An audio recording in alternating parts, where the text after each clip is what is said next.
Top news. Napheesa Collier's calculated statement carries major implications for Caitlin Clark, per National Reporter.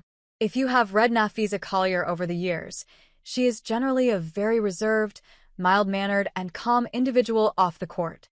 So when she blasted Cathy Engelbert, it did feel like a shocker for us who have seen her beyond the hardwood. "I just got to the point where I was fed up," Collier said. And the attack was so brutal that most consider her speech will go down as one of the defining moments of the ongoing CBA saga. One that Caitlin Clark described as, by far the most important moment in the league's history. Journalist Megan L. Hall believes Collier's words were a calculated approach. Speaking on the WNBA on NBC YouTube channel alongside host Natalie Esquire, Hall said, "This is a calculated decision by Fee to use her platform. She knew that there would be eyes on her, there would be media, and she had a platform that she knew, like, hey, no one was expecting this, so this is probably the time for me to lay things out." Think about this. The vice president of the WNBA just took the world by storm by revealing her private conversations with the WNBA Commissioner, mentioning Caitlin Clark, Paige Buchers, and Angel Reese to put pressure on Cathy Engelbert to act and make progress in the CBA negotiations that have been stuck since last year. You could argue that this was done to help Unrivaled grow, which is the popular belief right now. But that doesn't really seem to be the case. Hall continued saying, "I understand people's arguments about, well, this is a conflict of interest with Unrivaled. This is a conflict of interest with all Fee does. And I really want people to think about, why would Napheesa Collier create a massive conflict of interest with players that she would potentially want to come play in her league?" Time and again, both Collier and Stewart have emphasized that Unrivaled was never meant to replace the WNBA.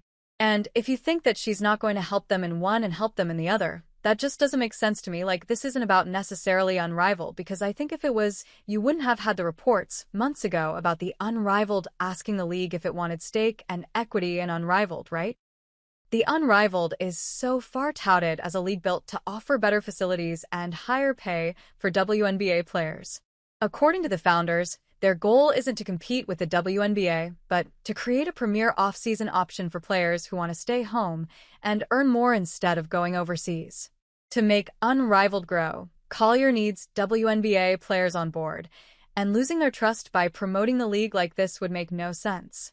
So, what was the real intent behind her press conference? The same reason everyone is speaking out against the commissioner right now, to help players get what they truly deserve. Hall further explained, this was about elevating players.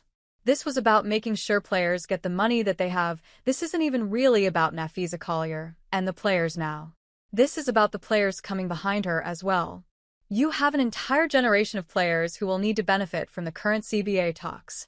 And I think that's getting lost in this conversation. Despite all the good Caitlin Clark has done for the league, boosting TV ratings, attendance, and merchandise sales, she earned just $78,066 this season. While her base salary will rise slightly to $85,873 in 2026, it's hard to justify such a low figure when, according to a Deloitte report released earlier this year, the WNBA's revenues are projected to surpass $1 billion in 2025. So, Fee is saying essentially, hey, I want y'all to listen. I want y'all to pay attention to what's happening. That's why this upcoming CBA will be crucial in ensuring players finally get the money they truly deserve. Because, according to Fee, this has not been happening in good faith. Hall then concluded, from my opinion for Fee, it is one of the most, I would say, calculated moves I've seen in recent history and really across all sports. That said, Clark's coach believes people should stop using her name to push their own agendas. Stephanie White believes Caitlin Clark is being used as a pawn. I hate it all for Caitlin.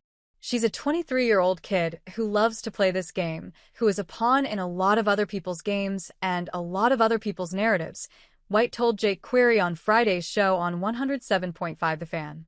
And I hate that for her. While we can't say for certain if Caitlin wanted to be part of this saga, it's clear she has consistently been one of the biggest voices advocating for the league's long-term growth. Clark has always pushed for fair pay, improved officiating, better facilities, and a safer environment for all athletes. Collier, Using the Indiana superstar's name has undeniably added pressure on the commissioner as well.